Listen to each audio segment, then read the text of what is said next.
It's okay, no change. Blogger Luke Damant অস্ট্রেলীয় নাগরিক। বিভিন্ন দেশে ভ্রমণ করে সেই অভিজ্ঞতা শেয়ার করেন সামাজিক যোগাযোগ মাধ্যমে। বর্তমানে তিনি বাংলাদেশে অবস্থান করে আলোচনায় এসেছেন। তার ফেসবুকে পাওয়া ভিডিও ও তথ্য অনুসারে দেখা যায় তিনি ঘুরতে ও খেতে পছন্দ করেন। যেখানেই যান সেখানকার ভিডিও ধারণ করেন তিনি। Just one piece.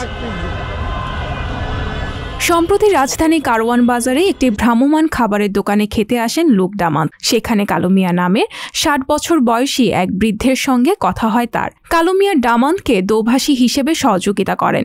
খাবারের মান, স্বাদ ও দাম প্রসঙ্গে বিবরণ দেন তিনি। এ সময় সহযোগিতা করায় কালু মিয়াকে ধন্যবাদও জানান অস্ট্রেলীয় এই ভ্লগার। এরপর খাবারের বিল দিতে গিয়ে কালু মিয়ার অন্য চরিত্র দেখা যায়। খাবার বাবদ দোকানিকে 500 টাকার নোট দেন ডামান্থ। ইংরেজিতে দামের অতিরিক্ত টাকা দোকানিকে রেখে দিতে বলেন। তখন কালু মিয়া দোকানিকে বলেন বাকি টাকা তার কাছে ফেরত দিতে। দোকানি আবার জিজ্ঞেস করলে ডামান্থের কথা অনুযায়ী অতিরিক্ত টাকার অর্ধেক কালু মিয়াকে দিয়ে দেন দোকানি। সেখান থেকে চলে আসার সময় ওই অস্ট্রেলীয়কে একরকম বিরক্ত করতে থাকেন কালু মিয়া। পেছন পেছন যেতে থাকেন এবং সাহায্যের জন্য টাকা চাইতে থাকেন। লুক ডামান্থ তাকে চলে যেতে বললেও ওই বৃদ্ধ ছিলেন নাছোড়বান্দা। বৃদ্ধের আচরণে একসময় মহাবিরক্ত হন look ডামান্থ। This money, no. Brother, 500 টাকা. No, bhai, come on, don't. এই ঘটনার পুরো ভিডিও ফেসবুকে শেয়ার করেন অস্ট্রেলীয় এই নাগরিক।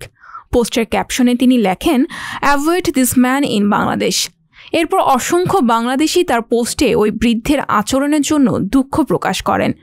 বিষয়টি নজরে আসে বাংলাদেশ ট্যুরিস্ট পুলিশের। বিদেশি পর্যটককে বিরক্ত করায় শেষ পর্যন্ত ওই বৃদ্ধকে গ্রেফতার করা হয়। প্রাথমিক জিজ্ঞাসাবাদে কালু মিয়া স্বীকার করেন সম্প্রতি অস্ট্রেলিয়ান এক ভ্লগারকে কারওয়ান বাজার এলাকায় হেনস্থায় তিনি জড়িত ছিলেন।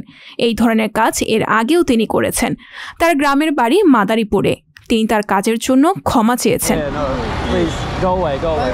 সঞ্জিতা শম্পা, সংবাদ প্রকাশ। সংবাদ, ফিচার ও অনুষ্ঠানের জন্য ভিজিট করুন সংবাদ প্রকাশের ওয়েবসাইট এবং যুক্ত থাকুন ফেসবুক পেজ ও ইউটিউব চ্যানেলের সঙ্গে।